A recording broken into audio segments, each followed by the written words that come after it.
स्वागत है दोस्तों, आप सभी का भूगोल प्रश्नोत्तरी की इस शानदार कक्षा में। मैं हूं प्रिंस कुमार जैन और आपके लिए लेके आया हूं भूगोल की पीवाईक्यू सीरीज।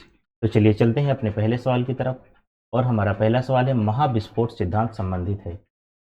महाविस्फोट सिद्धांत संबंधित है महाद्वीपीय विस्थापन से, ब्रह्मांड की उत्पत्ति से, हिमालय की उत्पत्ति से, या कि ज्वालामुखियों के विस्फोट से। तो आज के लगभग 13.7 अरब वर्ष पूर्व, 13.7 अरब वर्ष पूर्व, ठीक, एक एकाकी परमाणु था। ये एकाकी परमाणु है। इसे सिंगुलैरिटी के नाम से जाना जाता था।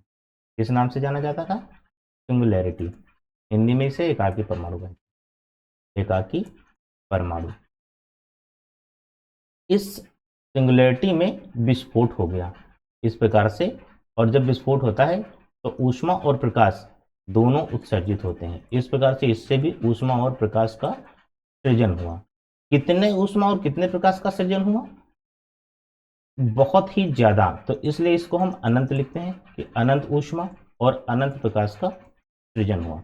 उस समय ऐसी स्थितियां बनी कि इस ऊष्मा और प्रकाश से तारे, गैलेक्सी और अन्य पिंडों का निर्माण हो गया। इस प्रकार से ब्रह्मांड की उत्पत्ति हुई। तो ये जो महाविस्फोट सिद्धांत है, ये ब्रह्मांड की उत्पत्ति से संबंधित सिद्धांत है। ठीक है, अगले सवाल पे चलते हैं। अगला सवाल है हमारा, आकाशगंगा मिल्की वे वर्गीकृत की गई है। ठीक, तो सबसे पहले तो ये देखते हैं कि आकाशगंगाएं कितने प्रकार की होती हैं। दूसरी बात, ये मिल्की वे क्या है। ठीक, तो सबसे पहले हम जान लेते हैं कि आकाशगंगा क्या है। आकाशगंगा को अंग्रेजी में गैलेक्सी कहा जाता है।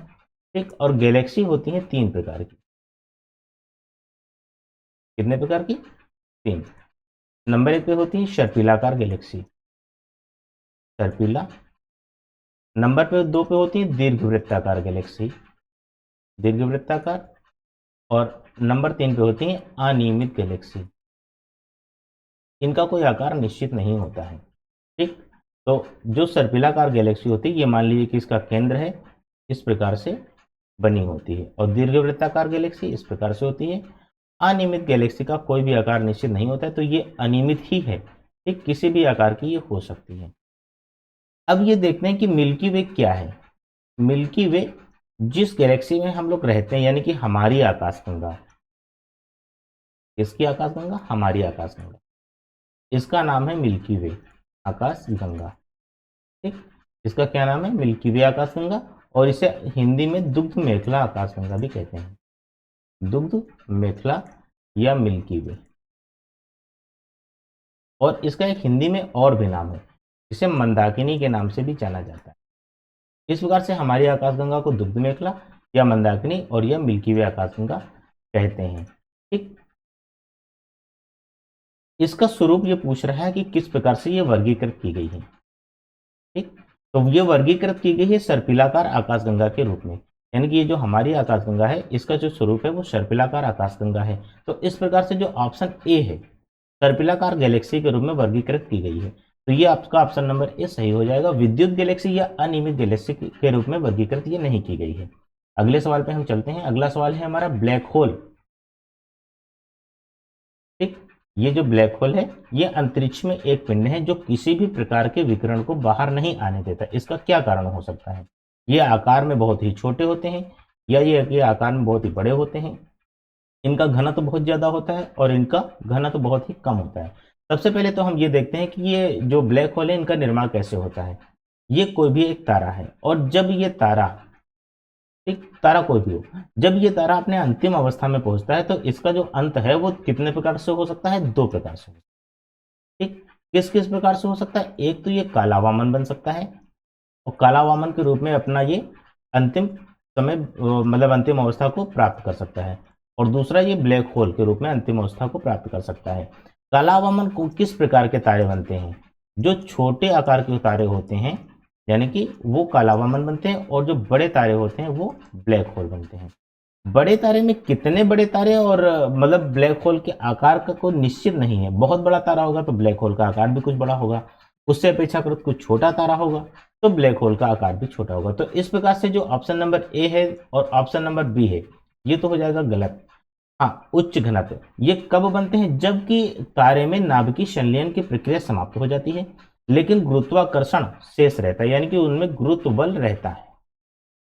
ठीक, गुरुत्व बल होता है, और जो नाभिकीय संलयन है वो समाप्त हो गया होता है, संलयन की क्रिया नहीं होती है।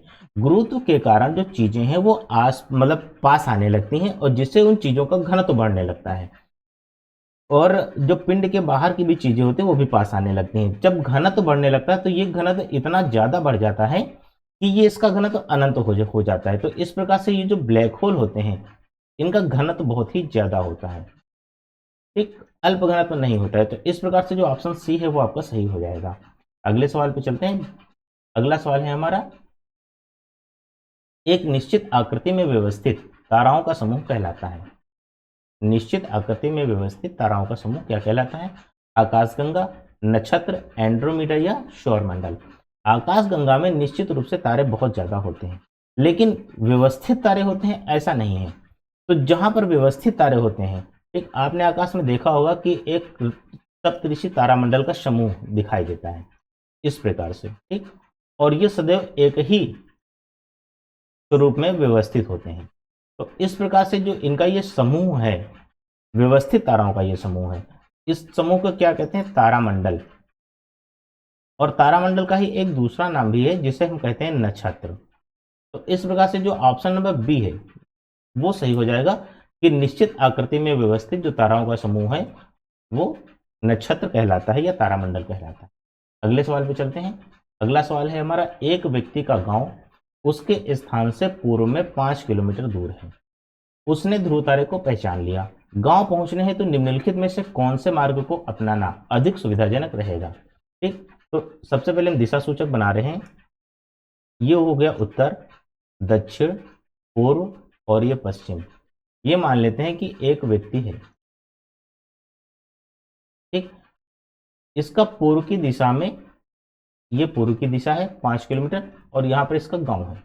इसने किसको पहचान लिया? ध्रुव तारे को, क्योंकि ध्रुव तारा सदैव उत्तर की दिशा में होता है, ठीक। तो इस प्रकार से ध्रुव तारे की तो दिशा निश्चित है, इसे पोलर स्टार भी कहा जाता है। ध्रुव तारे को पहचान लिया। अब चलते हैं, ध्रुव तारे की दिशा में चलेंगे, ठीक। तो यहाँ से अगर हम ध्रुव तारे की दिशा में चलेंगे तो हम उत्तर साइड पहुंच जाएंगे, जो कि गलत आंसर होगा। ध्रुव तारे के विपरीत दिशा में चलें, अगर हम ध्रुव तारे के विपरीत दिशा में चलते हैं तो हम दक्षिण को पहुंच जाएंगे, तब भी हम अपने गांव को नहीं पहुंचेंगे, क्योंकि हमें जाना कहाँ है? पूर्व में जाना है। ध्रुव तारे को अपने बाईं ओर रख लें। ध्रुव तारे को यदि हम अपने बाईं ओर रख लेते हैं तो हमारा मुंह किधर को हो जाता है? पूर्व की तरफ, और ये हो जाएगा हमारा दाहिना, ठीक। अब जब हमारा मुंह पूर्व की तरफ हो जाएगा और हम जब गति करेंगे तो हम चाहे 5 किलोमीटर दूर हो या 50 किलोमीटर दूर हो, हम अपने गांव को आसानी से पहुंच सकते हैं। तो इस प्रकार से जो ऑप्शन नंबर सी है कि ध्रुव तारे को अपने बाईं ओर रखकर चलें, ये बिल्कुल सही आंसर हो जाएगा। आज के लिए हमने देखा है 5 क्वेश्चन, ठीक। अगर आपको वीडियो अच्छी लगी हो तो इसे लाइक और शेयर करें। हम मिलेंगे किसी और वीडियो में, तब तक के लिए जय हिंद।